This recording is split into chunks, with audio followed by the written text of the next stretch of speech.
I want to welcome everybody to IAMday Live. We're one day away now from this global thing, this celebration.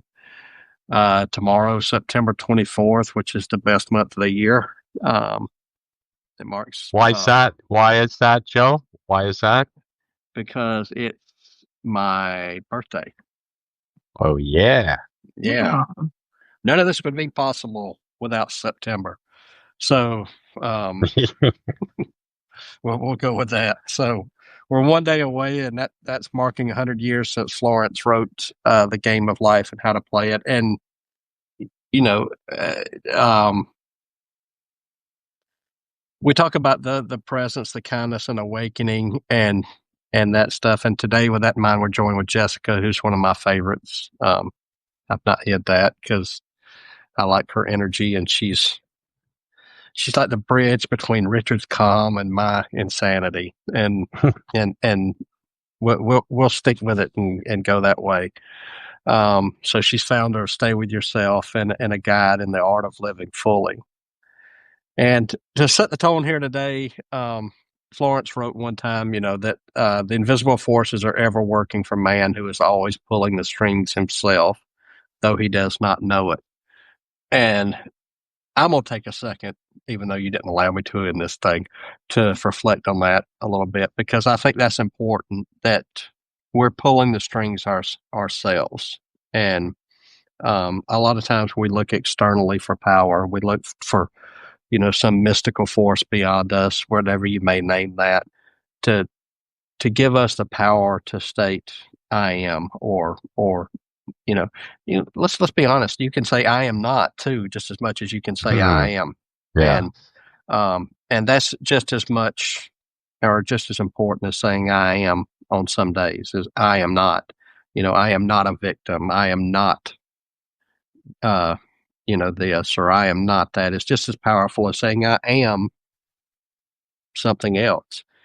So, that 24th is about reflecting on how presence, courage, and that awakening of that power. And it is a power, although, we speak softly about it a lot of times. And there is a lot of meditation and deep breathing and presence and that. But another part of it, and we're going to get wild in this episode because this is the kickoff, and I'm kind of fired up. See, so bear with me a little bit, because I think I mentioned last time, Richard, that I think there are other ways that we get meditative. There are other ways, running, or you bicycle, or more active pursuits like a punching bag. If you get into it, I mean, you can really, and me, like I used to be in the weight room. I'd get in the weight room and I was in my own little world. And I'm not saying I was one of these guys grunting and screaming and yelling and everything, but I didn't focus on anybody else. I didn't pay any attention to anybody else. I was in my own game, and I got into a zone. And I was reading the other night, and then I'll give this to I want to pass this along to Jessica. But there are a lot of times we get into that state, and we talked about this one time. Like, you'll drive sometimes, and you'll realize I'm 40 miles down the road, and I've just been in this zone, not thinking, because you're not thinking. You're not thinking about where you're going. You're not thinking about where you need to turn. You're not thinking about, I really would like a Whopper. You're just 40 miles down the road, and you snap back to reality, and you're like, hey, that's pretty intense. So, Jessica, Florence once wrote, "Your word is your wand," and in your work, how do those words, how do the words speak to ourselves and shape the way we experience life? To you, how would you say that in your work? Well, I mean, I think that I've learned this a lot. I mean, through my personal practice, like it's one thing to try myself to like understand that the thoughts that I think and the words that I say create my reality. But I've actually learned more through the work that I do with other people, watching them, like sitting across from people one-on-one coaching or in groups or whatever. I actually witness that more by sitting with other people. And then that also helps me reflect on myself and go, oh yeah, that's also me too. But it's really powerful when we say anything like any statement we say out loud, it's like it goes from like kind of the subtle non-reality into becoming something real. It's now been spoken. And one thing I've really learned and something that's currently in my practice now is what I say to other people. Like, do I want to say this thing out loud to this person? Because if I say this out loud to you, like even as the two of you here today, if anything I say out loud to you, I'm now pulling you into whatever reality I'm creating with my words. And you're going to now respond and you're going to add energy to whatever I'm talking about. And now is that really where I want to put my focus? Is that really where I want my energy to go? And I think for me, the practice of my word is my wand, and the words that we say, and it's energy, and it is making something out of nothing by just saying it out loud. And then also it's reinforcing.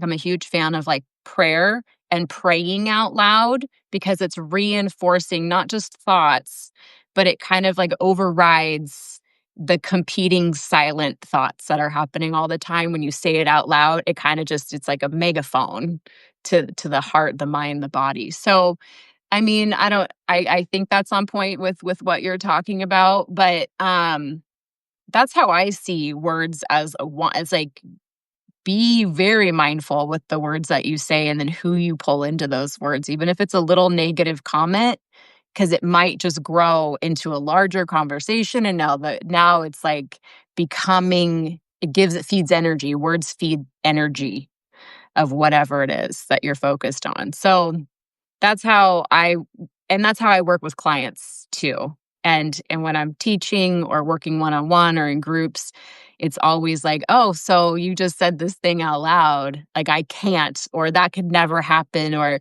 all these ways that we put limitations on ourselves just with the words we speak. And then it becomes true. I agree with that because I'm contrary to what people normally or might think watching me here. I'm naturally quiet. I don't say a lot, and I get that from my father. And my father was very much one of these people that when he opened his mouth, everybody in the room would stop and say he's about to speak. Pay attention, because that's how he was, and you knew what he said was going to be important. And what's interesting about this, and I want to bring this up because I got that from what you said, is when we talk to others, and I think this is an important aspect of self-talk and how we speak to each other and how we speak aloud is one of the things I found in life is that when somebody comes to me and says, I did this, or I am this, or I accomplished this, to me, it's like, okay, I expected that of you. But when it's me that accomplished it, I'm almost like, wow, it's akin to winning the Olympics to me. But that's part of it um, is going through that talk that we tell ourselves because we're often surprised. We do it all the time here on Substack. The people celebrating I wrote my first book. Well, we all knew you could do it. There's 800 subscribers or 50 subscribers. How many you got? We knew you could do it, but you're surprised that you did it.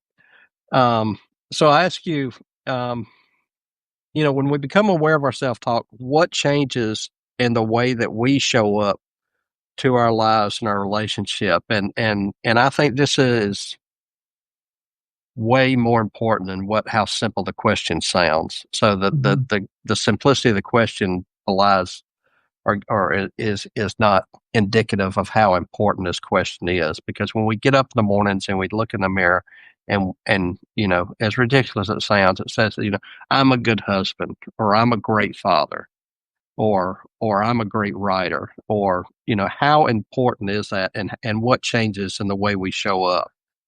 Okay, well, I love this because this is something that I've personally struggled with in my life so much. Like, first off, how many of us even take the time to look ourselves in the mirror every day? Like, to really look and to like see ourselves and to talk with ourselves intentionally. A lot of us have that background noise going on of just judgment, shame, expectations, all the things we're not even. And then when we do decide, oh, I want to consciously maybe change my internal dialogue and say, oh yeah, I'm a good mother, good husband, good friend, good, I'm good at the work I do, anything that is positive. Honestly, most people, and I put myself in this category, we can feel like we're lying to ourselves, like we're bullshitting ourselves, really. Like, that we have almost like this trigger mechanism built in, like just through society or the way we're raised, of like, it's either egoic or it's not humble, or how could we think that of ourselves? It's arrogant. And we all know that we like can't stand those arrogant people that just think that are almost delusional with themselves. So it almost feels like we're convincing ourselves that we're being realistic by not telling ourselves that we're good and not looking ourselves in the mirror and believing good in ourselves. So I just want to address that, because I feel like it's so simple to say, oh, just tell yourself you're good and speak. So it's actually very, very uncomfortable. It's very uncomfortable. And this is something that I've learned through therapy, through my own work, through, again, working with clients and students. It's like you have to suspend, like if you're willing to believe the worst, you also have to be willing to believe the best, and maybe start small. Like maybe start small with a small thing, It doesn't have to be like, if you really don't feel like you're good enough in like a larger sense, you might have to start with small things, and even like things more that you enjoy that aren't so much focused on your goodness or your badness.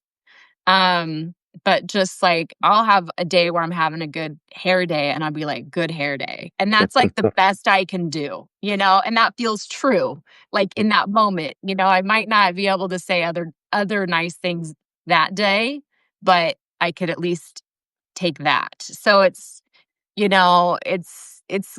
could be a complex practice. Like you said, it's like, it sounds simple, but also the way we treat other people and the things we say out loud are very important too. So I made a decision when I had my daughter, I would never put myself down in front of her.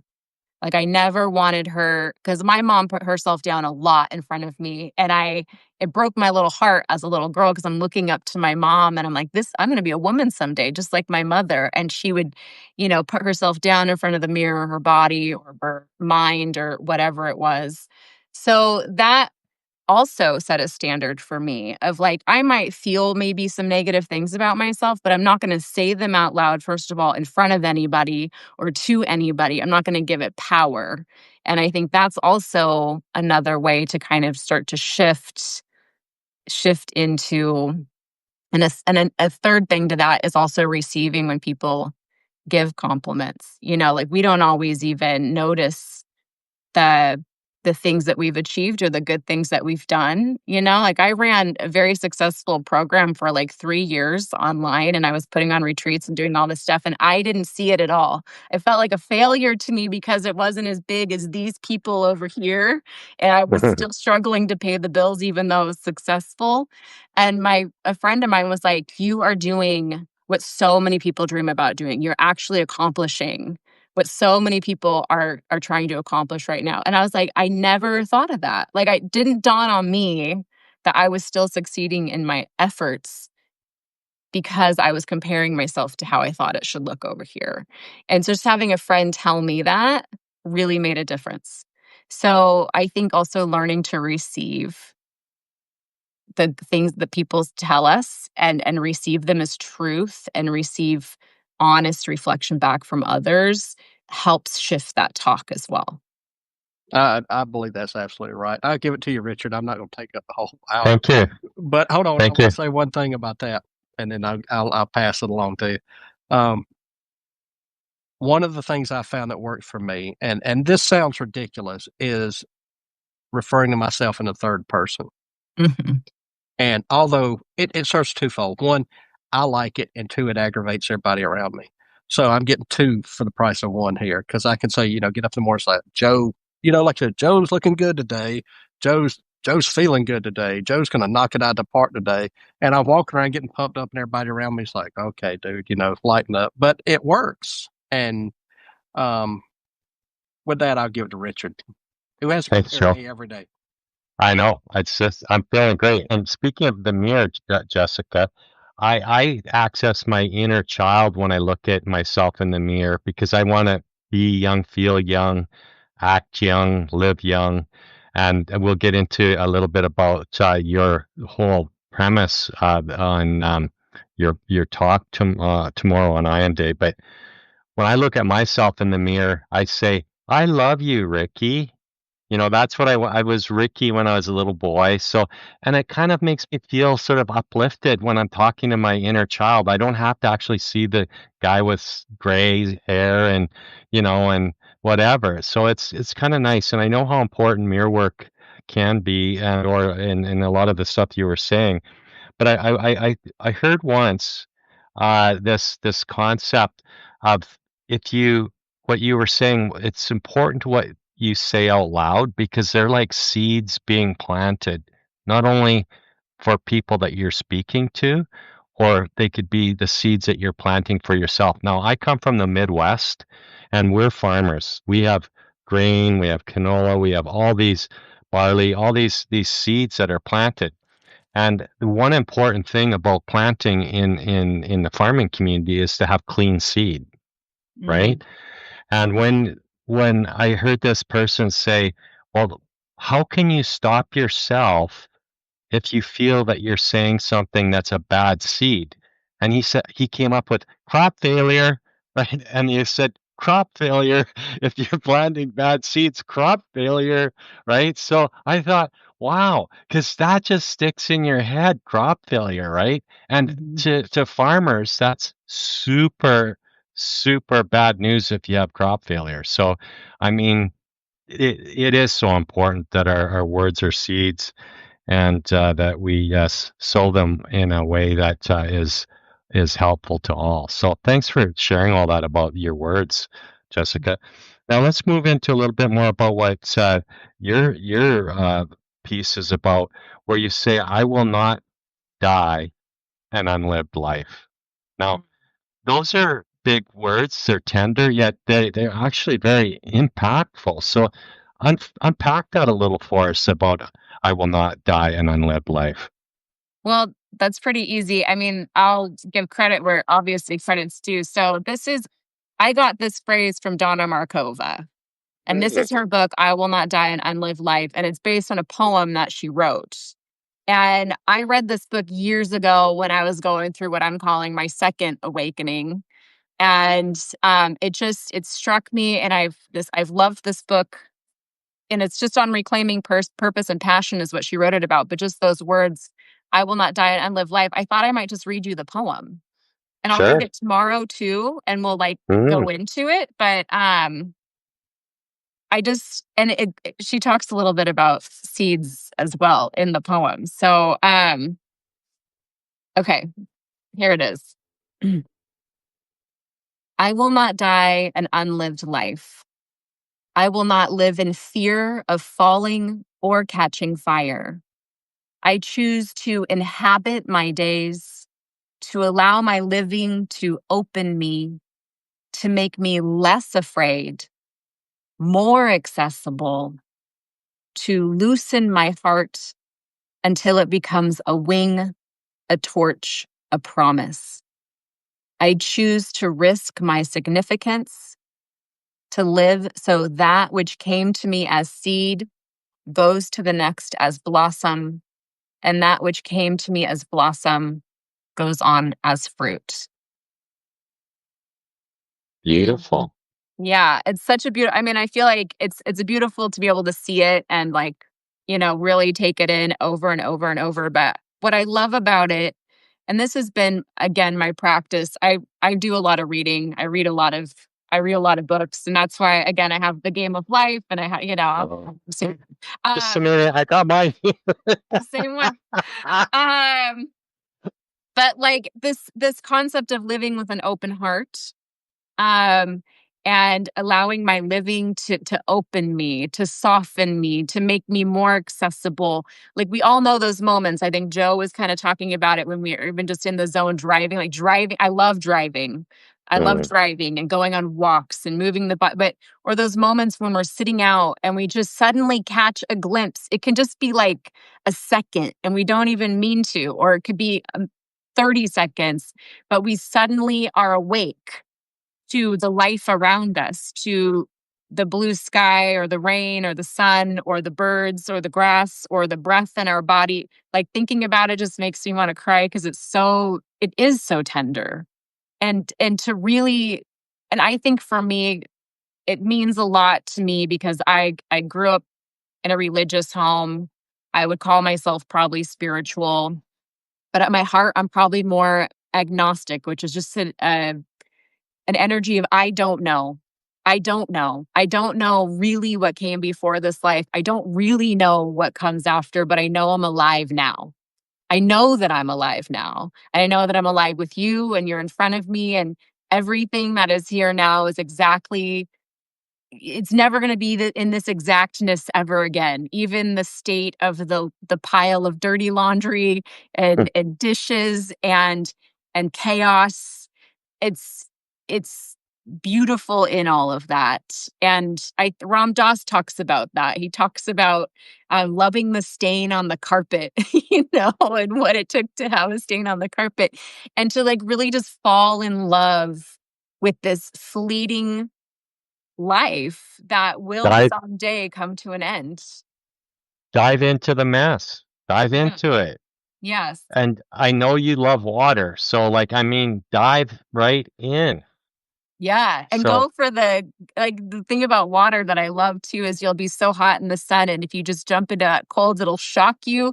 And then it feels so good, And I'm it's like, and that's alive, right? That's yes, alive. you can feel your aliveness. It Yes. it forces that presence to feel everything. Or if you sit with your eyes closed and then when you open them, suddenly everything is new again.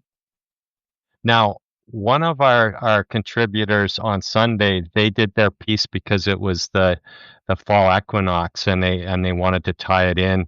And Jen Wheaton spoke of the those tanks that you can have sensory deprivation or float tank, and that's water, right? But it's a warm water. Have you ever gone into one of those tanks and Yeah, kind of felt I what buy it's like? myself I have a pass. I have a pass to an annual pass to the float tanks.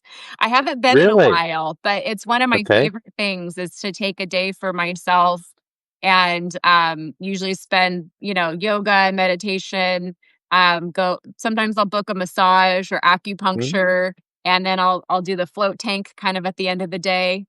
Um and yeah, I really love it. Not everyone loves it, but I love the quiet. I love the dark. I love the water. I love that sensory deprivation. Sometimes it's goes by super fast and like those 90 minutes are over.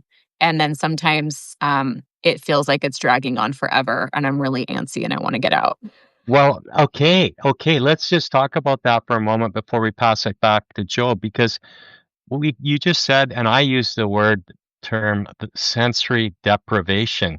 What do you think it is about having our senses deprived that causes that antsiness that you spoke of? What is it, do you think, Jessica? Honestly, I think that we just get so accustomed. I mean, this has existed before social media. And like Mm, it's been around. I mean, it's part of our human nature is we have these minds and they're busy and they're distracted and we're taking in information but we're not often spending time. And meditation does the same thing. We're not often taking time to let whatever's coming in filter through. mhm, And it's kind of like it's like separating the wheat from the chaff, kind of like the good seed from the bad seed. If we're just taking it and taking it, consuming and consuming and consuming, it kind of gets stuck and a bit bottlenecked. And so if you haven't spent some time in silence and you always have music going, or you're moving, or you're driving, or you're talking, or you're whatever, and you get in that sensory deprivation tank, you're left with all of that's just been piling up on you a lot of times. And it's strange, the mind. I'll go into the deprivation tank or into meditation thinking I can't wait to get into meditation. I'm going to work on this stuff inside, and then I'll sit there and I'm not doing any work on whatever I thought I was going to work on. I'm having random stuff come up from all over the place. Right on. Hey, I love that, Jessica, and I see Charles Freeley, one of the Insight Timer teachers, just joined us. And one of the things I recall him speaking about, he does a lot of work with the Tao and the Zen, path of Zen, and it's always about emptying our cup so that our vessel can receive, because that's maybe what that tank does. It allows us to empty in that darkness. And I guess there's ways that you can make it less scary or less like alone. You can have music or different things going on. But I like how you said that all your what you thought that you would do when you got into the tank totally evaporates, and then all this other stuff just starts. And then maybe it's releasing, and maybe there's an event that all that stuff can go out the tank when you let it go. So I thanks for think that's true. I think it's just like not getting attached to what's coming in. And that's one of the things, and I know Charles does talk about this stuff too. Hi, Charles. um, is like just letting it pass through. You have the whole like watching clouds pass by metaphor that we hear a lot about yeah. meditation. It's just like whatever's coming through, just observing it, and I do like to imagine, because the salt is also meant to be detoxing, and like imagining it just sort of like pulling it from my system, cleansing it from my mind, my heart, and making it an active conscious choice in that way, to just let things move through and not get too attached to what's happening there. And it's a chance to observe the mind, which is, part of the practice too. Well, it's on my list. So I don't have the pass, but it is on my list. So we'll get that back to Joe. And thanks for sharing that, Jessica. It's great. No, thank you. I'm going to jump two things. One, I'm going to jump on you for your age comment, because since we're talking about IAM, because you said something about age, and I think that's important, because one of the things I've tried to concentrate on this year is, I've been very proud of my physical condition and very proud of who I was through my life. And I've had to learn to tell myself that I'm 55, but I've spent 55 years honing myself to be the person that I am today. And I'm a great person. And that doesn't mean I've lost things. That means I have gained 5 decades of experience to make myself who I am this day and this age. And it took me that 5 decades to accumulate that wisdom and that knowledge to get me to where I am. And I had to trade a little gray hair for that, and that's just fine, So I think we spend so much time bemoaning getting old and trying to stay that 30-year-old or that 20-year-old. And the second one I love is those moments you talked about, where you just it's almost like you're just, I don't know. It's like where you're just in tune with everything. And mine goes back to my, it doesn't go back to it, but one of them's with my daughter, and it's like I used to tell my mom, I was like, to me, I used the phrase, one time I looked at her and I said, I just touched the face of God, because it was that powerful a moment. And when life gets still and you're so in the moment that you can feel that whatever it is that we use all these metaphors of beyond the veil or on the other side, because we can't really speak to it because there's no language to it. But in that moment, I was touching it. And we get that, like you say, on walks or on drives, or we can get it writing sometimes. I write it and I'm like, I have touched something here. And I know that because 30 days later, somebody else will read it and they'll touch it too. And I'm like, I became a conduit for a moment to that, whatever you want to call it. So, we'll talk about, we always get into these things because I like, I never stay on topic. It's become my thing. So, Florence emphasized that life is meant to be abundant, and I think it is. And how do you encourage people to, experience abundance with presence and enoughness, and not just with material gain? Because I think that's something we all need to focus on. Yeah. Well, I love this because, again, everything that I teach is also my practice, and so it's all very personal. But it, life is abundant. Like, it is abundant. When you talk about these moments where we're touching things and we're like suddenly awake or alive, or it's like the veil has been lifted, or we have eyes to see for just a moment and our heart feels it and touches it, like we know, it's in our nature. When it, it's And not to interrupt you, but you get that craving for more. You're like, I want it again. I want it yeah, and you're again. just like, "Oh, I wanna live in this forever." Like, and it is actually our eternal that is our eternal native eternity is our natural state, our native state is this, like, um touching the miracle, and it's always touching us, and it's always close, and it's always right here, and we kind of can't force it. Like, we can't really force ourselves into the moment. We just have to kind of like the poem I was just reading. We have to just make ourselves accessible and receive it as it comes, and see all of it as it is. And I forgot your question because I got so excited. That's fine. Well, you answered it really well. Yeah. We'll go with your answer because it sounded good. Yeah, let's leave it at that. Yeah. So, IAMday is really about remembering what it means to feel real again. And I think we need to take that too beyond the language of feel real again, because language, as wonderful it is a limitation too. And how does that show up, not as an ideal for you, but in the middle of just every day? How does feeling real again show up for you? Oh my, yeah. Well, I would say number one, so my whole brand is stay with yourself. It's the idea of learning to stay with yourself and be present with whatever is, with yourself as you are, with others as they are, with the moment as it is. And I would say the number one thing is, even if it feels like chaos or I'm scared, I'm worried about the money in the bank, or my kids are leaving for college, or whatever it is, my mind is going crazy. The thing that makes me feel real is coming into my body, like really coming into my body and being in my body. The sense that I am a solid, I have a solid vehicle that can only exist in the present moment. Like, it can only exist. My body can only exist in the present moment. It can only breathe. My heart can only beat. Even my mind, everything I'm seeing, this is all just what's happening in the present moment.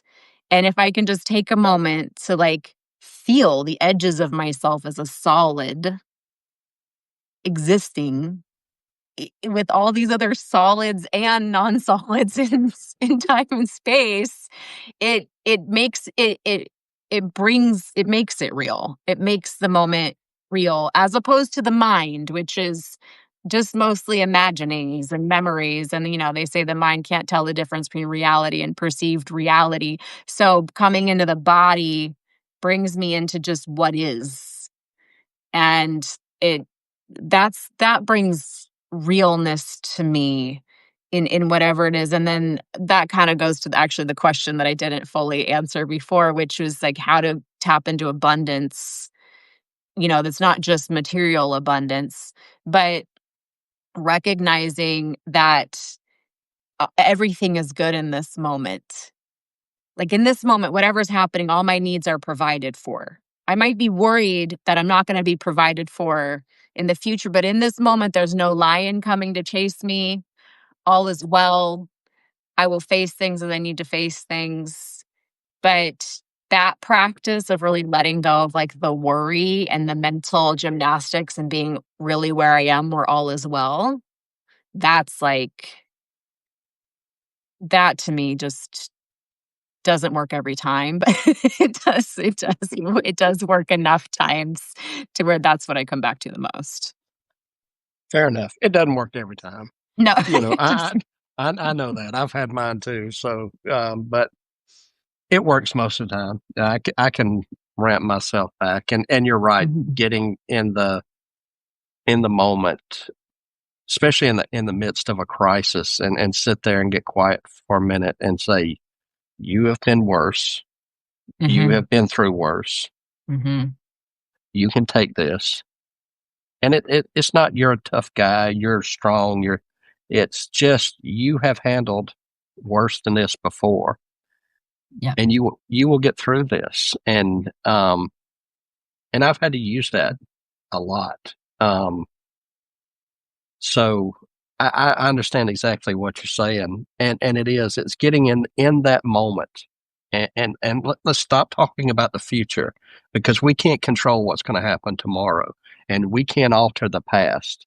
But right here in this very moment, I have power over how I handle this situation and how I react to this situation, and I am going to do it.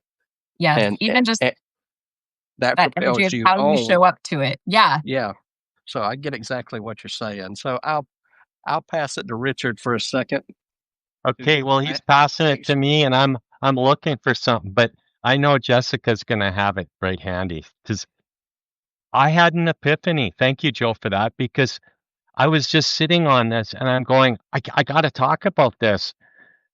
When you read from that passage, Donna Marcola, about I will not live, die an unlived life, I just had this deja vu moment. I've heard you reading something before.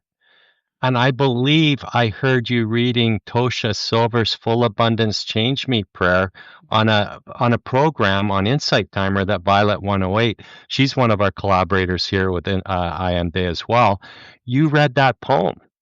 Yeah. I did. That You prayer. did. Mhm. Yeah, that prayer in Tosha's book. What is it? It's not your money. I think it's Yeah, I called think it's the it's title. not your money book. Yeah. Yeah. So why I'm prefacing this, and I had this sort of, where did I hear this bit about Florence Scovel Shinn? And we both held up our books, The Game of Life. So somehow I keep a reading list on my iPhone to read later, like I get the names of books. You mentioned that you liked this book, The Game of Life, that was written in 1925 by Florence Scovel Shinn, a self-published woman, an author in the early 1900s. So I had that in my phone, and I'm sitting one day thinking, well, what do I want to order on Amazon for books? And I pulled up that list. And in January, this you had talked about this, I think, in November last year, on one of Violet's Ask Your Guides, and I finally ordered it. And could I think about, where did I hear about this? I don't know where I got the idea to come and order this book, The Game of Life, but I received it in February, okay, of this year. So this book, when I read it, it changed me in the way I looked at things. Then I looked at 1925, and what year is it today, Jessica? 2025, 100 years later, I'm reading this book that somehow you caused me to order to read. Somehow, who knows? It was you planted the seed. Remember the Love seed? it. Yes. Yeah. And then look at this. 7 months later, we're having a day that celebrates Florence Scovel Shinn's 100th anniversary, a century of of sharing her word. And we're not the only teachers that have done this. We know that. But I mean, look at us. Here we are, three of us on this live, speaking about somebody that wrote a book 100 years ago, and it's about abundance. So we can bring this kind of abundance to all of us, all you here watching us today, all the people that we impact with our writing, our stories, our lives. So I don't know. Am I asking you a question? Just pick up on this, Jessica. Pick up. No, these are the seeds. These are the seeds. These are the seeds. And I think that's like, I've been thinking about this a lot for myself because I'm going through a huge transition and change in my life. And I've been doing this work for a really long time. And And we know, and people even say to me all the time, they're like, I still have the sticker that I got from you at a retreat 15 years ago on my water bottle or on my computer. You know, there's all these little things like, oh, you said this thing years ago, and we don't even know. We don't even know what we're planting for people. But I mean, speaking of authors from over 100 years ago, I have started rereading all the Anne of Green Gables books recently. And this is on point, I promise. But she wrote this first Anne of Green Gables book in 1907.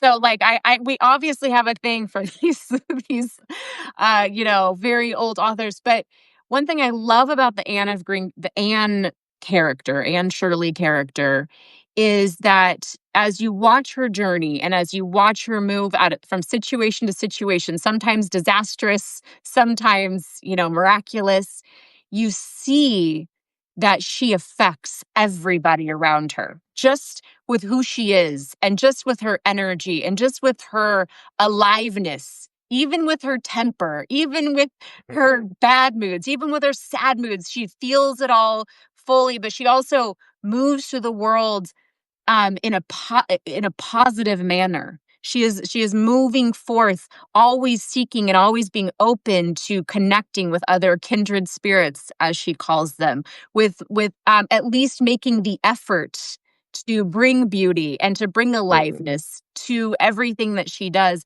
And she's not ruminating on that for herself, that, oh, she's doing this great thing. She is just being alive within herself, moving through the world. And I think that plants the seeds and that changes lives and that opens hearts and it finds the people who are ready to receive it. And you don't really even have to make a conscious effort to do it.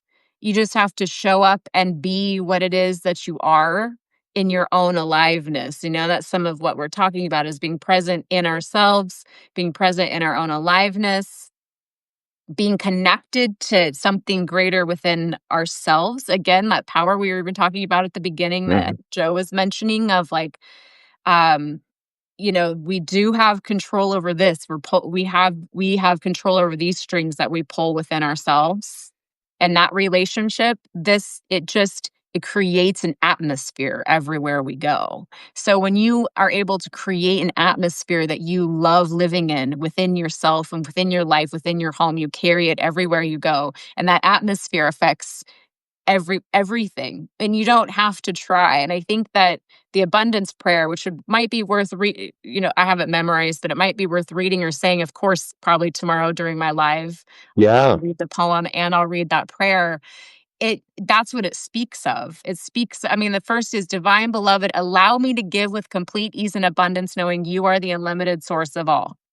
Like, that's the very first line of allow me to give with complete ease and abundance, knowing you are the unlimited source of all. So when you are connected with that divine within yourself, that unlimited abundance within yourself, you don't even have to try to give. You just are naturally walking in the manifestation of abundance, and that brings it to the world around you. Well, that's wonderful. And I don't know if you noticed, but I sent you a note when you were mentioning that prayer from Tosha. I actually asked Tosha for permission to record it on Insight Timer. So if anybody wants to hear the Full Abundance Change Me prayer recorded and narrated by myself, it's on Insight Timer, Richard Walter. So if you want to throw that in there too, that could change things. Definitely. Yeah. Anyways, thank you very much for sharing that. And Joe, we've talked about retreats or live on-site events. Do you think Jessica might bring some energy to that stage if we had such a thing next year? We know how I feel about Jessica. I'm in Jessica fan club. We know how I feel. Okay, I don't know if she's saying yes with that smile or if she's just kind of like I love humorous. the stage. Don't even. I'm kind of like Joe. Like, I'm actually very quiet generally, like in my life. But you give me a stage and a microphone, and I will. Okay, you're on our list. Check mark list. My other T-shirt says "I am Jessica." So. Oh, there you go. We'll have to get those in the store. There we go. That's fun. we're ahead of time, but I'm gonna jump in because something got my attention. Yeah, One you go. is that we're talking about celebrating Florence, but I think Florida's invitation was for us to celebrate ourselves, not for us to celebrate her words. And that is the path of so many of the writers out there. And who's to say that 100 years from now somebody won't be celebrating the words that you wrote or I wrote or somebody else wrote, and have a day built around them? Because I think, a lot of what I write, I know a lot of what I write is about people. I want people to celebrate themselves because that gives me permission to celebrate myself. Yes. And I want to spread that feeling. And I think even if we go all the way back to the Bible is an invitation to celebrate yourself. Not it's not a one message piece of work. All of this is about celebrating our divinity and our personal power and the ability to create and just be phenomenal in our everyday existence. And to go beyond her. And one of my favorite quotes is Marianne Robinson, and she speaks to, our deepest fear is not that we are inadequate. Our deepest fear is that we are powerful beyond measure. And I absolutely 100 1000% agree with that, even though you can't 1000% disagree with anything. But I'd absolutely agree with that, because that is what we are as people. That's what we are as humans.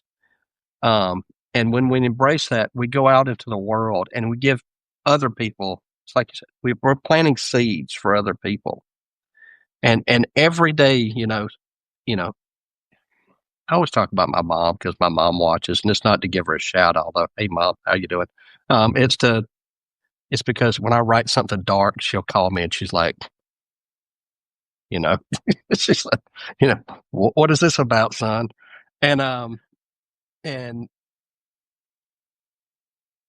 she loves that bright stuff I write. And I'm not writing it to be bright. I'm not writing it to be happy. Sometimes I'm writing it to pull myself out of the gutter. Mm-hmm. Sometimes I'm writing to pull it out myself out of my head. But that is a seed for somebody else to grab and go plant. And we will never, ever have the knowledge of how far that seed spread. And the things you do, Jessica, and the things you do, Richard, and these seeds that we plant we will never have the knowledge of how far they spread and how wide they go. And I think that's the miracle. Yeah. It's because we can plant something today that in 100 years somebody will read. And it may be just give them a better day. It may be just give them a better weekend. It may save their lives. So I think those things are important, and I'm not trying to be dramatic. I'm stating how important this I am is. Mm-hmm. And you have to put your best self out there. I think you have to be careful with what you say. We witness it every day with children who are, abused and told they're not worth anything. We witness it in our political environment today. All this negativity and all this, in the antagonizing each other, when we should be standing up and saying, you're a phenomenal human. I'm a phenomenal human. We may not agree politically, but we're both brilliant, and we both deserve happiness, and we both deserve love, and we all deserve peace. So that's, that turned into a sermon, and I'm sorry. But you should have saw the hearts and comments coming up while you were talking. I got passionate about something, and when I do, I'm kind of like you. You give me a stage and let me go, and we may end up in Tuscaloosa, but we're going to have a good time. And I love these, and we're ahead of time, which is why I filled in some time too. So my mom got on to me through the chat. So what did she say? She said, I lived my whole life between my ears. I'm trying to figure that out. In the head, in the mind. my mom speaks cryptically and tries to make me figure it out, and but anyway, I thank you for that, and I love these every time because I think it reminds us what it is to live life fully, if just for that 20 or 30 or minutes or an hour that we're on here before we go back to our real lives. And I said yesterday, I had a live yesterday that went and kind of went flatline, and it took off, but I got to talk to a bunch of people, and I loved every minute of every one of these. Yeah. I'll take That's it not from that's here, not Joe. me getting me emotional. That's just I've met some fantastic people and had a great time, and I look forward to more. I look forward to tomorrow. We are grateful here, Joe, because I met you on this platform, Substack, and I was following you, and the words that you were writing impacted me, and I was brave enough to reach out and ask, would you help me perpetuate this international awakening movement that I started and help me get some lift under its wings? And here you are, a co-creator of the program and the day. And we have people International. like, yeah, you're international. You are. And Jessica is too. Like, I mean, here's Love J, the punk rocker, the the meditator, the teacher, the lover, the mother, the daughter. She's here too, and she's sharing all that she has. And she said yes, and she's going to come back. She said next year. So aren't we lucky? So Jessica, if you were to say or offer us any final sort of advice as we lead into IAMday, what would you say to the audience and to us today? I'll say two things. First, join IAMday tomorrow. Go to iamday.org and sign up and participate. Secondly, I think that if there's anything I love leaving anyone with, it is just to remember that you are your greatest friend and ally. Like, no matter what happens in life, you always have you, and you have your heart, and you have this relationship with self. And you've been there the whole time. You've seen it all. You've been there for all of it. And if there's anyone to offer you the love and the compassion and the aliveness and the permission, it's you who gets to pull those strings and decide for yourself the experience you want to have. So just remember, you're your greatest friend and ally. And we all are to ourselves, and we get to be for one another. So I'd say that's number one that I'd want you to walk away with. Thank you. Well, folks, you heard Jessica. Make sure you get in and onto iamday.org. There's a join button or get the schedule, because there's a lot of teachers like Jessica and others that I mentioned on the live today that will be offering their views, their talks, their meditations. David G will be kicking off the day at 8 o'clock in the morning Pacific. So you need to get on there and click and those links to, some of them have pre-register like David's. So get on to the site and join. I've been just watching the numbers. It's incredible this last few hours. I know, Jessica, you put some words out there, and others of our collaborators have put the word out to join IAMday. And our numbers are just like cranking up. Like every half hour, there's another 20 people joining iamday.org to get the schedule. So that's pretty exciting. And there's the store, as we don't have the I Am Jessica Day shirts yet, but we have many different options available if any of you want to have a commemorative t-shirt of the day itself. And Joe, would you like to close off with anything?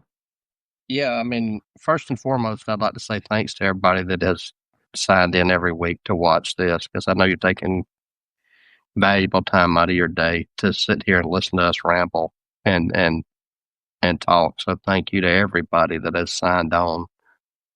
and joined us on this. It means the world. And secondly, I'm gonna do the pitch. Shortly after IAMday, there's something big coming, and it's bigger than IAMday, which will not be a one-time event, which I don't think Richard ever speaks about. I think we plan on doing this yearly, right?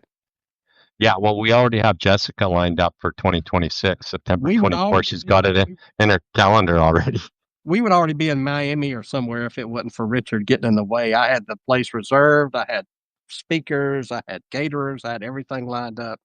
We haven't sold enough T-shirts yet to make that kind of revenue there yet, Joe. We need Jessica to guide us here and help us with these offsites.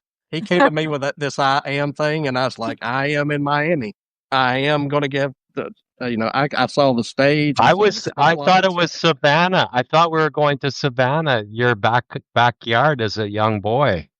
Hey, you give me the reins and let me run, and who knows where we're going to end up. I was in fear, Jessica. I was in fear. I was holding back. So we're going virtual this year, and we're going to have thousands of people join us with virtual events happening all throughout the day. So get the schedule. And Joe's going to start the day with me, and he's going to end the day on the front porch. We're going to talk about all the wonderful things that happened during that day. So, Jessica, you're somewhere in the later morning, I believe. What time is your segment? 11:30 Pacific, 2:30 Eastern. Excellent. So they'll be able to hear more. Go ahead, Joe. Permission, I'll share the email that he sent me because we had a big rah-rah talk. And then like an hour later, I got an email like, Joe, calm down. We can't do that right now. So, he says, I can get sponsors. I can get corporate sponsors. I'll have 200 grand in the bank tomorrow if you just let me go. I'm on the phone with GM right now. I got stuff coming. I'm working this. But anyway, thanks to everybody. Thank you. And we'll see everybody tomorrow. Have a great day, and thank you, Jessica. Thank you, guys. Thanks, Jessica. All right. Thanks, Joe. Bye-bye. Bye.